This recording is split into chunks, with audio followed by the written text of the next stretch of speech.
Okay, सो आज हम पढ़ने वाले हैं इवोल्यूशन के कुछ एविडेंसेस। लास्ट लेक्चर में हमने इवोल्यूशन क्या होता है उसका पूरा डिटेल स्टडी किया था।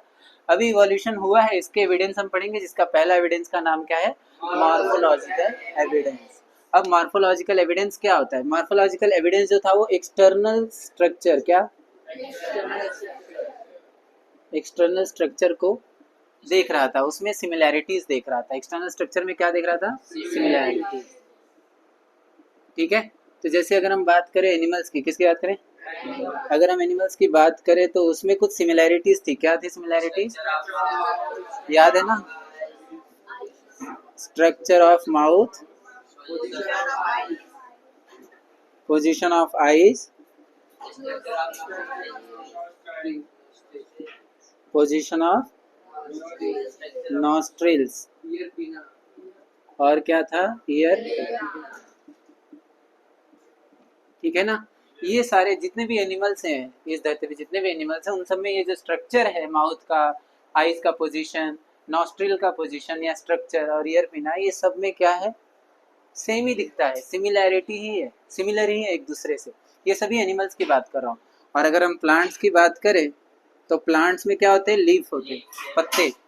उनका लीफ शेप क्या? लीफ शेप, लीफ पेटियोल और लीफ वेनेशन। वेनेशन मतलब, अभी देखो, लीफ शेप मतलब ये हो गया शेप, ठीक है, ऐसे शेप हो गए। और वेनेशन मतलब उनके जो ऐसे वेन्स नहीं निकले थे, ये वेन्स हो गए। तो कोई भी पत्ता, किसी भी पेड़ का पत्ता उठाओ, पत्ता का शेप लगभग ऐसे ही रहता है, और उनके अंदर वेन्स तो रहता ही रहता है ना? ऐसा कोई पत्ता है जिसमें वेन्स ही नहीं है? रहता ही है। और उनका जो पेटियोल है, जो बॉर्डर है, स्ट्रक्चर है, ये जो टोकिला नोक है, ये रहता ही रहता है ना? तो ये सभी प्लांट्स में क्या है? सिमिलर है।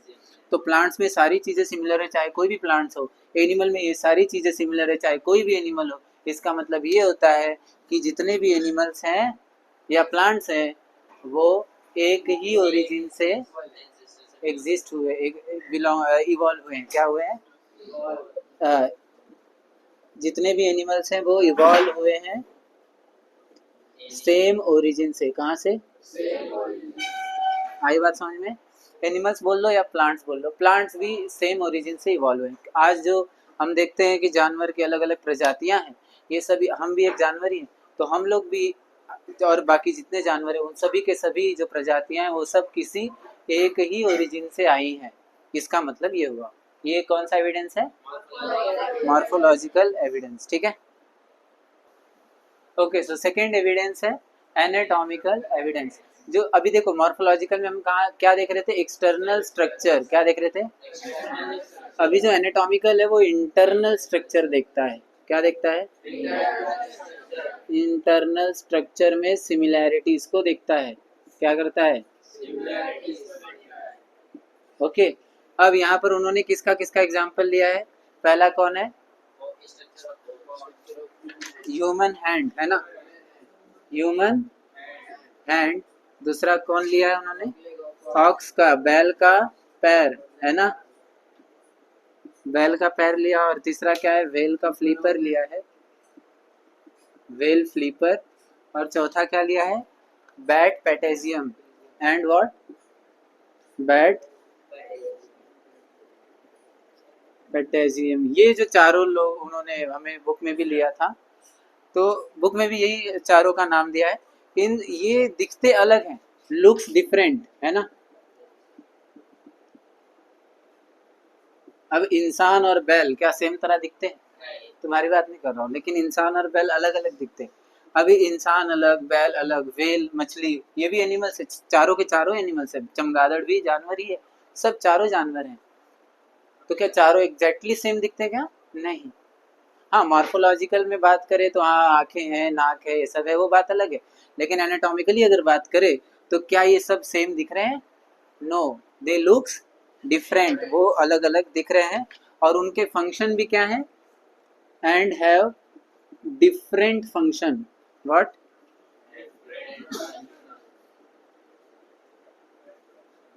डिफरेंट फंक्शन मतलब उनके काम भी अलग है। जैसे हमारे हाथ पैर अलग काम है उनका, बैल का जो पैर है उसका अलग काम है, व्हेल का फ्लीपर पानी में, वो फ्लीपर अलग काम है उसका, और बैट बैट का पेटेजियम हवा में उड़ने के काम। तो उड़ना, तैरना, चलना, ये सब करना, ये सबका अलग अलग काम है। यानी क्या है, दो चीज यहाँ पर, लुक्स डिफरेंट है, फंक्शन डिफरेंट है, ये सारी चीजें अलग हैं। तो सेम क्या है एनाटॉमिकल में, तो उन्होंने बोला है कि उनका बोन्स और जॉइंट स्ट्रक्चर, क्या बोला है, यहाँ ऐसे लिखो, बट क्या लिखो, but bones and joint structure are same, are what, ठीक है। यानी भले से उनका काम अलग हो, देखना दिख रहे हैं अलग हो, लेकिन उनके जो बोन्स और जॉइंट का स्ट्रक्चर है वो क्या है, सेम है। ये सबसे मेन पॉइंट है, ये वर्ड आना ही चाहिए एनाटॉमिकल लिख रहे हो तो। गॉट इट, समझ में आ रही बात। और यही similarity, this similarity shows, this similarity shows common ancestor, common, ठीक है, कॉमन मतलब समझ लो ना। यानी ये जो सिमिलैरिटी है, सिमिलैरिटी से ये पता चलता है कि इनके जो एंसिस्टर हैं वो क्या है, कोई एक ही है, कॉमन ही है, ठीक है। तो ये क्या था, कौन सा एविडेंस था ये, एनाटॉमिकल एविडेंस। ये क्या करता है, इंटरनल स्ट्रक्चर में सिमिलैरिटीज को देखता है। तो यहाँ इंटरनल स्ट्रक्चर में कौन था, बोन्स एंड जॉइंट का स्ट्रक्चर, ठीक है, लिख लो इसको। ओके, सो अभी थर्ड वाला जो एविडेंस है वो क्या है, वेस्टिजियल ऑर्गन्स। वेस्टिजियल ऑर्गन, यहाँ ऑर्गन शब्द आया है, यानी ऐसे ऑर्गन जो वेस्ट हों। वेस्ट का मतलब यहाँ पर दो वर्ड दिया है उन्होंने बुक में, एक दिया है under developed and you degenerated and under developed. क्या है, डीजनरेटेड एंड अंडर डेवलप्ड। ऐसा कोई भी शरीर का हिस्सा रहेगा, organs of a body, organs of a is what is called vestigial organs। याद रहेगा ये मैंने, ठीक है। तो वेस्टिजियल ऑर्गन्स क्या होता है वो हमने अभी देखा। अब ऑर्गन्स वेस्टिजियल कब हो जाता है, कोई भी ऑर्गन जो हमारे शरीर में है वो वेस्टिजियल कब हो जाता है, वो वेस्ट कब हो जाता है। Organs become vestigial when they are no longer useful due to changed environment। मतलब अगर इन्वायरमेंट चेंज हो जाता है तो जो ऑर्गन्स हमें यूजफुल थे वो अब यूजफुल नहीं है, तब वो वेस्ट हो जाता है। तो ऑर्गन्स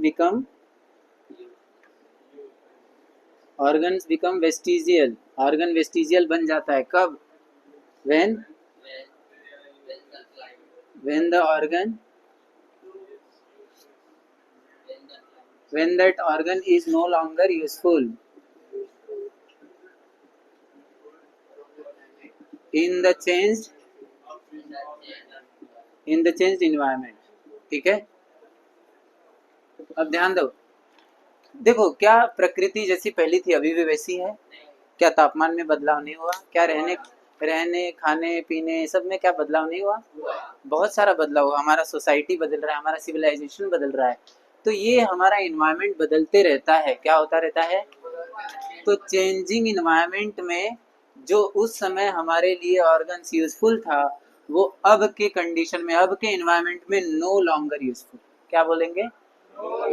जैसे आपने अगर कोई ऐप आज डाउनलोड किया प्ले स्टोर पे, अगर आप उसको एक महीने बाद अगर उसको खोलोगे तो अपडेट मांगने लगता है, क्यों अपडेट मांगने लगता है, पुराना हो गया। अब उस फोन में वो पुराना वाला ऐप नहीं चलेगा, तो आपको उसे अपडेट करना ही पड़ता है। अगर आपने अपडेट नहीं किया तो एक दो दिन बाद वार्निंग देगा, फिर बंद हो जाएगा, ऐप ही नहीं चलेगा, यही होता है। या फिर अगर आपने फ़ोन को ही अपडेट नहीं किया, फ़ोन में भी अपडेट आते हैं, अगर फ़ोन को भी अपडेट नहीं किया तो सिक्योरिटी घट जाती है, जिससे कि फ़ोन हैक होना, ये सब होना, सिक्योरिटी इश्यूज बहुत सारे होने लगते हैं। यानी कि एक साधारण फ़ोन तक कुछ समय बाद अपडेट चाहिए उसको। हम तो एक जीता जागता वस्तु है ना, तो जीते जागते लोगों को जब वातावरण बदलेगा तो क्या हमारे ऑर्गन्स कुछ वेस्ट नहीं हो जाएंगे, ऑब्वियसली होंगे। तो आज के समय जो यूजफुल है, हो सकता है कल के बदले हुए पर्यावरण में, वातावरण में वो शायद यूजफुल ना हो, तो इसके वजह से वो क्या बन गए, वेस्टिजियल।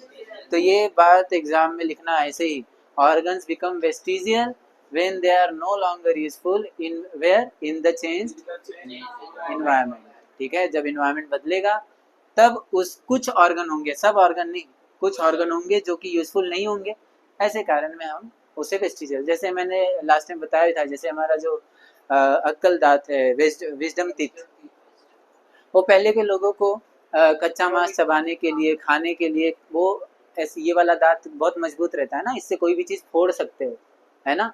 हमारे दांतों के भी स्ट्रक्चर है, आगे वाला जो दांत है वो पतला है, यानी काटने के लिए रहता है, और ये बाजू बाजू वाला दांत रहता है नुकीला रहता है, वो छेदने के लिए काम आता है, और जो आजू ये पीछे पीछे वाला दांत रहता है वो फोड़ने के लिए काम आता है।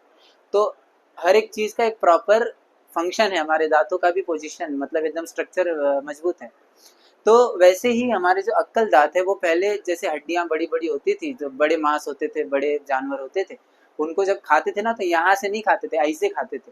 तुम लोग गन्ना वगैरह जब चूसते हो तो यहाँ से चूसते हो क्या, यहाँ से ही चूसते हो ना, फिर बाद में 2 दिन बाद ये मतलब अगले दिन ये दुखने लगता है पूरा एरिया, क्यों, यहाँ पर मजबूत काम हुआ है। ये कहने का मतलब क्या है, पहले के लोग यहाँ से खाते थे, क्यों, उनको जरूरत थी ना फोड़ने की, हड्डियों को तोड़ने की, फोड़ने की जरूरत होती थी, तो ये यूज होता था। आज के समय में ये यूज नहीं होता है, क्यों, क्योंकि हम लोग कोई हड्डी इतना खा नहीं रहा है ना, मतलब ऐसा कच्चा मांस तो नहीं खा रहा है, खा भी रहा है तो पका के खा रहा है, एकदम नरम हो जा रहा है तो, है ना। तो विजडम टीथ का कुछ ज्यादा यूज नहीं है, और यही कारण है कि जैसे ही इन्वायरमेंट बदला तो हमारा विजडम टीथ का कुछ यूज हुआ नहीं, और इसके वजह से वो विजडम टीथ भी अभी धीरे धीरे गायब हो रहा है। अगर वो किसी को आ जाता है तो दुखने लगता है, तो वो निकालना पड़ता है। आया बात समझ में। तो विजडम टीथ एक क्या है, वेस्टिजियल ऑर्गन। और कोई वेस्टिजियल ऑर्गन है, टेल बोन और अपेंडिक्स, यस। तो एग्जाम्पल दिया है बुक में, क्या क्या एग्जाम्पल्स हैं, yes, year muscles, wisdom teeth, appendix और टेल बोन, ये ह्यूमंस के हैं, है ना, बाकी एनिमल्स में भी होंगे ना। अच्छा, ऐसा है क्या टेल बोन हमें यूजफुल नहीं है, तो क्या सभी जानवरों को यूजफुल नहीं है, इंसानों के लिए वो यूजलेस हो गया, लेकिन बंदरों के लिए तो आज भी यूजफुल है, सही बात ना। हमारे लिए अपेंडिक्स यूजलेस है, लेकिन हो सकता है कोई जानवर जैसे शेर वगैरह हो, उनमें आज भी अपेंडिक्स का काम हो, क्योंकि वो लोग तो कच्चा ही खाते हैं ना, सही बात की नहीं। अभी हम लोग खाना पकाकर खाना सीख गए, इसका मतलब ये नहीं ना कि पूरी जानवर की प्रजाति को अपेंडिक्स यूजलेस हो गया, हम लोग को यूजलेस है, बाकी सबको तो यूजफुल ही होगा ना। तो हमारे लिए वो वेस्टिजियल है, लेकिन बाकी जानवरों के लिए वो वेस्टिजियल नहीं होगा। जैसे हमारे लिए टेलबोन का कोई कारण यूज ही नहीं है, लेकिन कुछ जानवर होंगे जिनके लिए टेलबोन प्राणों से प्रिय होगा, कि मेरी टेलबोन को हाथ कैसा लगा है, ऐसा। समझ में आई बात। तो ये वेस्टिजियल ऑर्गन का हम पढ़ रहे थे। और अब इसमें, अब मान लो अगर कोई ऑर्गन्स वेस्टिजियल हो गया है, वेस्ट हो चुका है, तो क्या अगले पीढ़ी में, अब वो वेस्ट हो चुका है, बॉडी को भी पता चल रहा है कि बॉडी उस पार्ट का यूज नहीं हो रहा है, तो बॉडी क्या करता है, उस स्लोली ग्रेजुअली उसको डीजनरेट करने लगता है, क्या करने लगता है, तो डीजनरेशन हैपन्स ग्रेजुअली, क्या बोलेंगे, किसका किसका डीजनरेशन होगा, डीजनरेशन ऑफ वेस्टिजियल ऑर्गन। तो बोलो क्या है, degeneration of vestigial organs occurs gradually, occurs over a long, over thousand of years बोला था ना, ओवर थाउजेंड ऑफ, मतलब कई हजार साल लग जाते हैं उस वेस्ट वाले ऑर्गन को शरीर से कंप्लीटली हटाने के लिए, इसको बोलते हैं डीजेनरेशन। समझ में आया यहाँ तक। और एग्जाम्पल वगैरह मैंने दे दिया है, ठीक है, कोई दिक्कत। ये था क्या, क्या कौन से एविडेंस थे, वेस्टिजियल। अच्छा, ये एविडेंस कैसे माना गया, इसको प्रूफ की तरह कैसे देखा गया, क्योंकि देखो आज के समय में वेस्टिजियल ऑर्गन्स हमें यूजलेस हैं, इसका मतलब कभी ना कभी तो वो यूजफुल थे, और कभी ना कभी जब हमें यूजफुल थे तो मतलब उस समय हम उस वैसे कुछ प्रकृति में रहते थे जिस समय हमें वो यूजफुल रहता था, है ना। तो जिस प्रकृति में हम रहते थे उस समय, तो हम वहीं से इवॉल्व होकर आज यहाँ तक आए ना। तो ये भी एक इवोल्यूशन का सबसे बड़ा सबूत है, ये एविडेंस है। तो जिस एविडेंस को क्या बोलेंगे हम, वेस्टिजियल ऑर्गन्स, ठीक है, इसको भी लिख लो।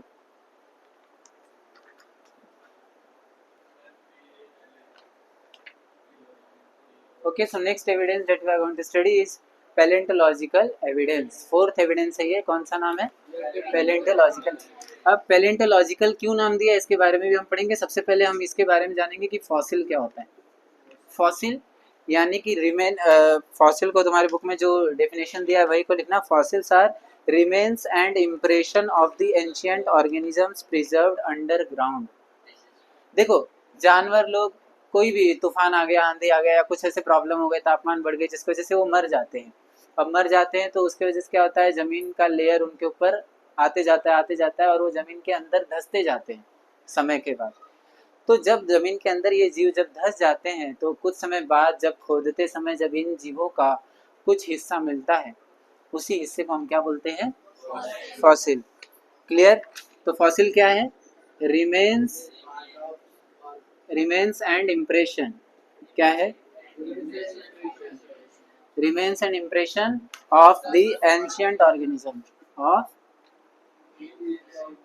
एंशिएंट ऑर्गेनिज्म मतलब नहीं, पुराने जीव जो, हाँ पुराने जो जानवर है, जीव हैं, उनके अगर कोई छोटा कोई हिस्सा मिल गया है, उनका कुछ छाप मिल गया, उनको हम क्या बोलेंगे?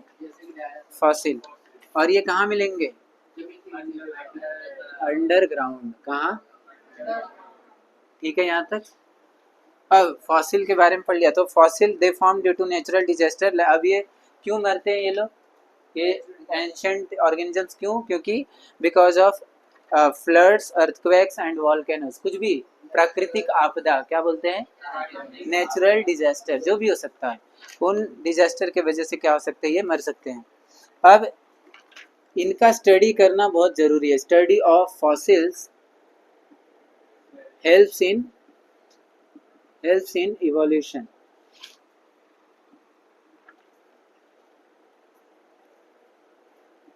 Understanding of evolution. अब अगर हमें इवोल्यूशन को पूरी तरह से समझना है, इवोल्यूशन कब, कौन से जीव सबसे पहले आए थे, फिर उसके बाद उससे इवॉल्व होकर कौन से जीव बने, फिर कौन से जीव बने, अगर वो हमें पूरा अच्छे से समझना है तो हमें क्या पढ़ना पड़ेगा? फॉसिल्स के बारे में पढ़ना पड़ेगा। जाहिर सी बात है ना, हमारे हिस्ट्री के बारे में जानना है तो आपको जमीन खोदना ही पड़ेगा, वही तो मिलेंगे ना, और कहाँ मिलेंगे, यही बात। और इसके वजह से अगर मान लो कोई फॉसिल्स मिल जाता है तो उसकी एज निकालते हैं, वो कितना साल पुराना है, और वो कैसे निकलता है? Carbon dating. तो for for finding the age of fossils कौन सा मेथड यूज होता है? कार्बन डेटिंग मेथड यूज होता है। अब कार्बन डेटिंग मेथड क्या है? कार्बन डेटिंग मेथड एक ऐसा मेथड है जो क्या करता है, कोई भी, जैसे क्या होता है ना, देखो जब तक कोई जीव जिंदा रहता है तब तक कार्बन एमिशन करता रहता है, और जब मर जाता है तो कार्बन एमिशन नहीं होता, तो वहाँ से कार्बन स्टॉप हो जाता है, तो शरीर में ही रह जाता है, और वो कितने समय से है उसका एक प्रोसेस रहता है। वो मरने के बाद ना वो धीरे धीरे वो प्रोसेस शुरू होने लगता है। तो वो प्रोसेस कितने समय से हो रहा है, एक दो कार्बन होते हैं, एक C12 होता है, एक C14 होता है। क्या होता है? ये इसके बारे में ज़्यादा डिटेल मत जानो, बस इतना समझो कि इन दोनों का जो रेशो होता है ना, C12 और C14, इन दोनों के रेशो से निकाला जाता है कि उस फॉसिल को कितना साल हो गए मरे, या इस धरती पर आए कितने साल हो गए। वो पूरा कैसे निकलता है? By which method? Carbon dating method. ठीक है, तो क्या यूज करता है कार्बन डेटिंग मेथड में? C14 टू C12 का ratio is used. Carbon dating में कौन सा रेशो यूज किया जाता है? C14 to C12। मतलब वो रेशो मालूम है ना, C14 का कितना मात्रा है वो ऊपर, अपॉन C12 का कितना मात्रा है वो नीचे, फिर इन्हीं दोनों पर कुछ तो फॉर्मूला लगाते हैं और वो साल में या समय में वैल्यू आती है। तो इससे पता चलता है कि जीव को मरे इतने साल हुए हैं। समझ में आई बात? अब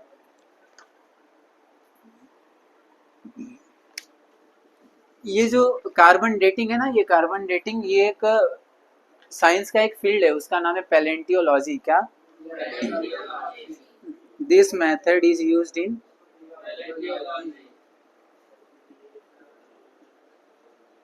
पैलियोंटोलॉजी।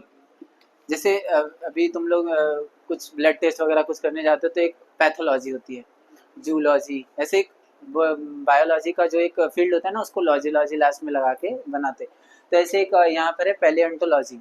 अब इसमें क्या होता है ना, यही काम होता है कि कोई जीव कितना पुराना है, कितना मरे हुए साल हुआ है, उसका जो टेस्ट होता है इसको हम बोलते हैं पैलियोंटोलॉजी। अब क्योंकि ये उससे रिलेटेड है इसलिए इस एविडेंस का भी नाम क्या रखा, पैलियोंटोलॉजिकल एविडेंस। आई बात समझ में? अब इससे सिद्ध क्या हुआ, इससे क्या एविडेंस मिला, इससे ये एविडेंस मिला कि जो वर्टिब्रेट्स हैं, वर्टिब्रेट समझते हो ना, जिनकी रीढ़ की हड्डी, पीछे की हड्डी, ये रीढ़ की हड्डी है ना, तो रीढ़ की हड्डी वाले जीव सबसे पहले नहीं आए थे, सबसे पहले बिना रीढ़ की हड्डी वाले जीव आए थे, यानी इनवर्टिब्रेट्स। तो vertebrates are evolved from invertebrates. मतलब सबसे पहले कौन आया, इनवर्टिब्रेट, फिर इनवर्टिब्रेट से कौन आया, वर्टिब्रेट। सही बात समझ में? तो हमने वो जो एविडेंस पढ़ा था ना, पहले सिंपल जीव बना, फिर कॉम्प्लेक्स बना, फिर उसके बाद, तो वो यही सीक्वेंस हमें कैसे पता चल रहा है, बाय दिस एविडेंस। तो ये इवोल्यूशन का सीक्वेंस बनाने में मदद करता है। सीक्वेंस समझते हो ना? अभी हमें ये तो मालूम है कि धरती पर वर्टिब्रेट्स भी थे, इनवर्टिब्रेट्स भी थे, लेकिन कौन पहले था ये हमें नहीं मालूम। ऐसा भी तो हो सकता है वर्टिब्रेट सबसे पहले आए हों और फिर उनकी हड्डियां गायब होने लगी हो, क्योंकि इवोल्यूशन मतलब नई चीजें आना नहीं, कुछ चीजें जाना भी होता है ना?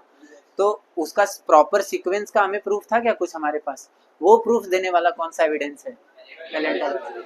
ये बताता है कि नहीं, ये जितने भी इनवर्टिब्रेट्स वाले जीव हैं वो बहुत पुरातन है। बहुत पुरातन मतलब उनके मरे हुए जीव इनके मरे हुए जीव से बहुत ज्यादा साल पहले थे।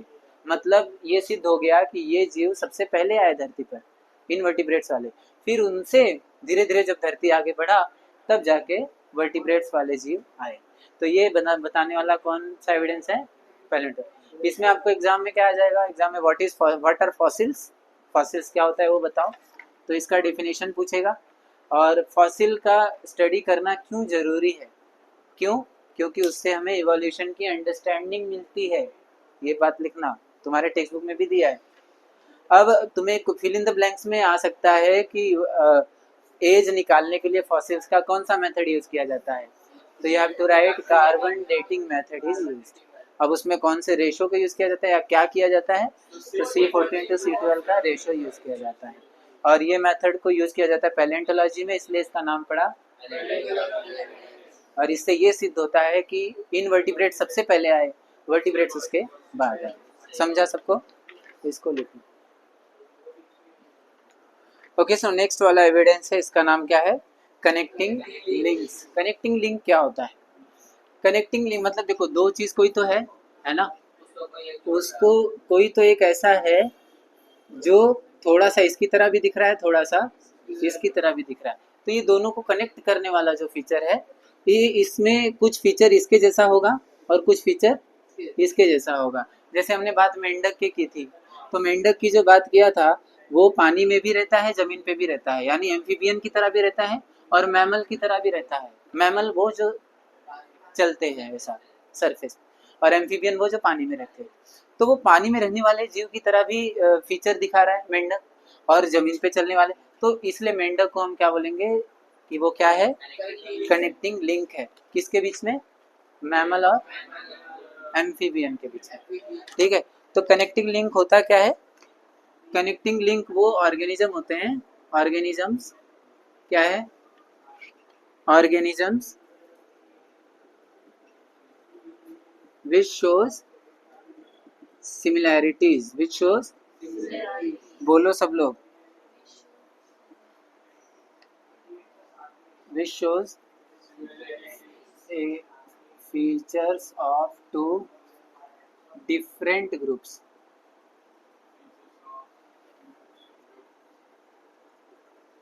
two different groups called connecting links। ये प्रॉपरली बुक में आना चाहिए, ठीक है? इसको वीडियो देख के कंप्लीट कर लेना नोट्स वगैरह। क्या है देखो, ऐसे ऑर्गेनिज्म जो कि shows feature of two different, जो दो अलग अलग ऑर्गेनिज्म जैसा, दो अलग अलग ग्रुप जैसा जो फीचर दिखाए, ऐसे जीव को, ऐसे ऑर्गेनिजम्स को हम क्या बोलेंगे? Connecting link. ये क्या करेगा? दो ग्रुप की तरह दिखाएगा, इस ग्रुप में भी रहेगा, इस ग्रुप में भी रहेगा। और आजकल के पॉलिटिशियन जैसा, आज इधर कल उधर, ठीक है, ऐसा। तो कनेक्टिंग लिंक। अब यहाँ पर तुम्हारे बुक में 3 ऑर्गेनिज्म का नाम लिया है। पहला ऑर्गेनिज्म का नाम है पेरिपेटस। क्या नाम है? पेरिपेटस जो है ये 2 ऑर्गेनिजम्स के बीच सिमिलैरिटीज दिखाया है, पहला ऑर्गेनिज्म और दूसरा ऑर्गेनिज्म। पहला ऑर्गेनिज्म का नाम है एनेलिड्स। क्या नाम है? और दूसरे ऑर्गेनिज्म का नाम है एंथ्रापोड्स। ये सब तुम लोग 6th चैप्टर, साइंस 2 का 6th चैप्टर है ना, ये सब नाम समझेगा ये क्या है। तो अभी बस सुन लो क्या है। अब एनेलिड्स किसको बोला जाता है? एनेलिड्स उसको बोला जाता है जिसका सेगमेंटेड बॉडी होता है। क्या होता है? सेगमेंटेड बॉडी समझते हो? जैसे मान लो ये किसी का बॉडी है, तो ये लाइन लाइन लाइन लाइन रहता है ना, ऐसे बॉडी को हम बोलते हैं सेगमेंटेड बॉडी। क्या बोलते हैं? तो सेगमेंटेड बॉडी होता है। ये किसके अंदर फीचर है? पेरिपेटस के अंदर सेगमेंटेड बॉडी है, मतलब वो एनालिड जैसा हो गया। अब एंथ्रापोड क्यों बोला गया? क्योंकि इसके अंदर ट्रैकियल रेस्पिरेशन है। क्या है? ट्रैकियल रेस्पिरेशन समझते हो ना? सांस लेने का सिस्टम है इसके अंदर, ट्रैकिया वाला। ट्रैकिया समझते हो ना, सांस लेने का नली, वो है। और प्लस ओपन सर्कुलेटरी सिस्टम। क्या है? जो सर्कुलेटरी सिस्टम है वो क्या है? ओपन है। ये दोनों फीचर एंथ्रापोडा में आते हैं, एनेलिड्स में नहीं आते। एनेलिड्स के जितने भी जीव होते हैं ना, उनका ट्रैकियल रेस्पिरेशन नहीं होता। और जितने भी एंथ्रापोडा में आते हैं उनके सेगमेंटेड बॉडी नहीं होती। मतलब ये इसके ग्रुप में नहीं आता, ये इसके ग्रुप में नहीं आता, दोनों बिल्कुल ही अलग हैं। यानी 2 डिफरेंट ग्रुप्स, ये दोनों अलग अलग ग्रुप है। बट एक ऐसा जीव है जिसका नाम है पेरिपेटस। ये क्या करता है? दोनों का फीचर अपने अंदर दिखाता है।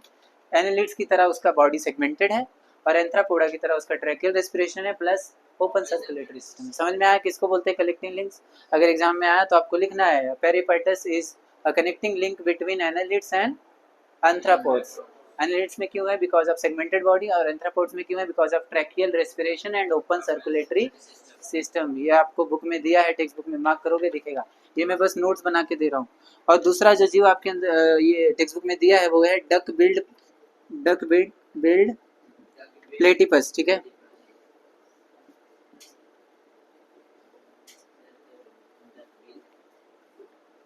और ये दोनों कौन से दो की तरह दिखता है? ये रेप्टाइल्स और मैमल्स। किसकी तरह?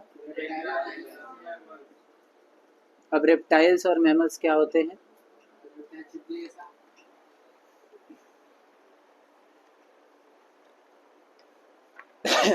रेप्टाइल्स वो होते हैं जो अंडे देते हैं। क्या करते हैं? लेज एग्स। ठीक है, जो अंडे देते हो। और मैमल्स वो होते हैं जिनके मेमोरी ग्लैंड होती है। मेमोरी,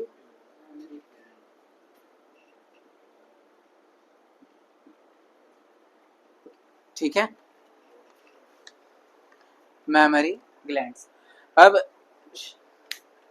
रेप्टाइल्स वो होते हैं जो सिर्फ और सिर्फ अंडे ही देते हैं, जैसे छिपकली हो गया, सांप हो गए, है ना, इनको हम रेप्टाइल्स बोलते हैं। क्यों? क्योंकि ये लेस एग्स, ये अंडा देते हैं, इनको रेप्टाइल्स बोला जाता है। और मैमल्स वो होते हैं जिनके गर्भ होते हैं, जैसे हम लोग, इंसान की जो प्रजाति है वो मैमल्स में आती है। क्यों? क्योंकि इनके गर्भ होते हैं। जैसे बच्चा जो होता है वो गर्भ से होता है, अंडा नहीं होता है। ठीक है, तो जो गर्भ से होता है वो मेमोरी ग्लैंड होता है, जो अंडे से होता है वो एग से होता है।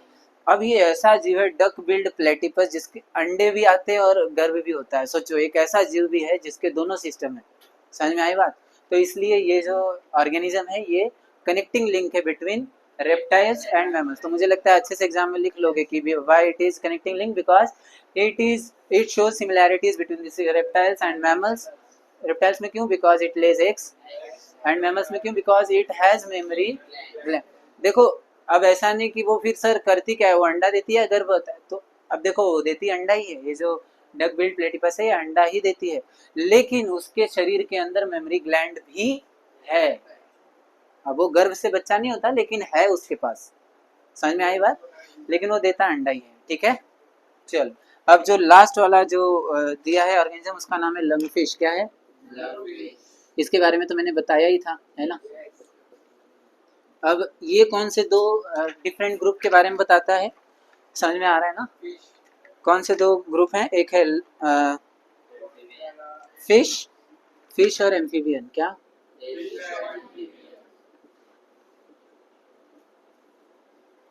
फिश क्यों?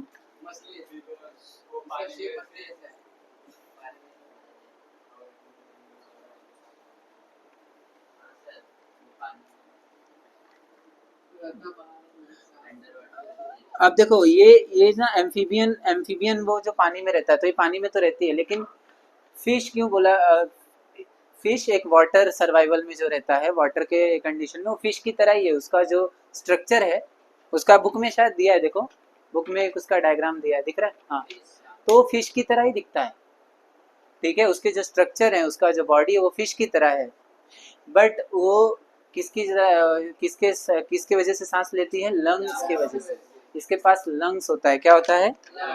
हाँ, तो ब्रीथ थ्रू लंग्स, यहाँ लिख देता हूँ,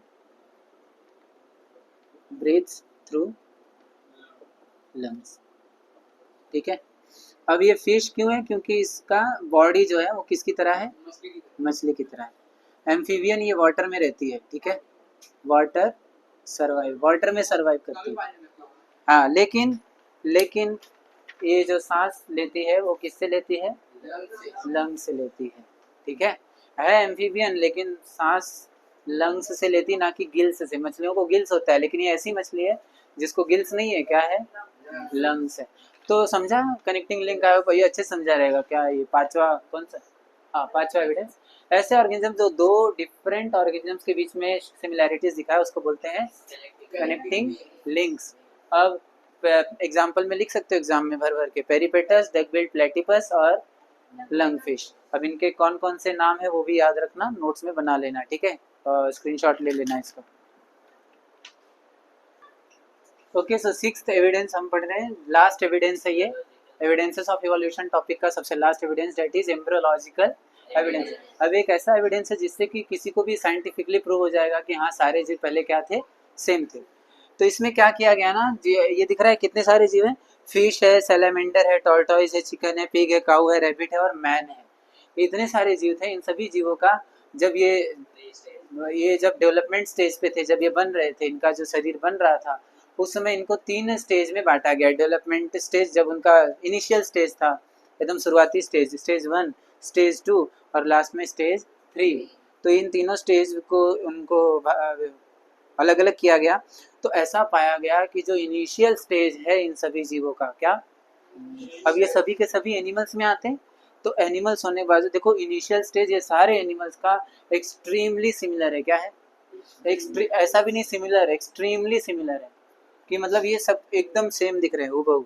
मतलब तुम फर्क ही नहीं बता सकते कि हाँ ये इसका है वो उसका है, एकदम सेम दिख रहे हैं। तो इसको क्या लिखेंगे? जो डेवलपमेंट स्टेज है, क्या है?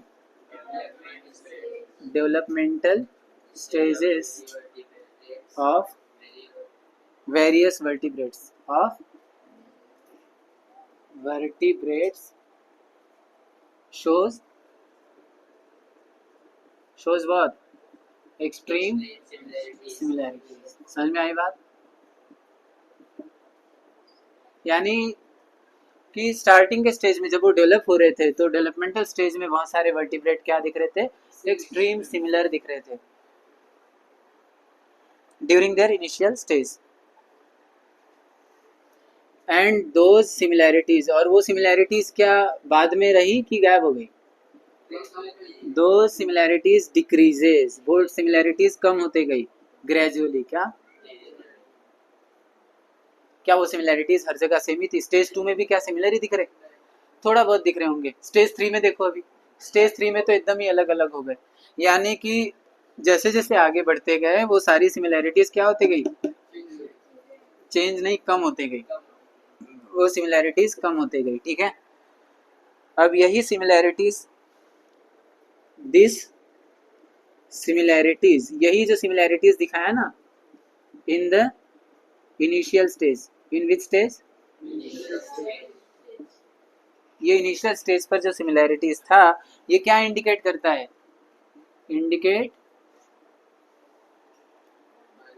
इंडिकेट द कॉमन एंसिस्टर लिख सकते हो, या common origin of these animals, ये सबसे एडवांस और ये साइंटिफिक एविडेंस था। इससे एविडेंस से हमें ये पता चला कि जितने भी जीव जो डेवलपमेंट स्टेज पे थे, एकदम इनिशियल स्टेज पर थे, तो वो सारे के जितने भी 5 6 7 कितना है, 8 है ना, जितने भी 8 हो जी, 8 नहीं और भी बहुत सारे हो सकते हैं, यहाँ पर उन्होंने 8 लिया। तो जितने भी वर्टिब्रेट समझ में आ रहा है, हम लोग वर्टिब्रेट्स है ना, जिनकी रीढ़ की हड्डी होती है पीठ पर, हाँ, तो जितने भी वर्टिब्रेट्स होते हैं उन सभी लोगों का जब स्टार्टिंग का स्टेज पर देखा गया तो वो एक्सट्रीम सिमिलर थे, और ये सिमिलैरिटीज धीरे धीरे घटती गई।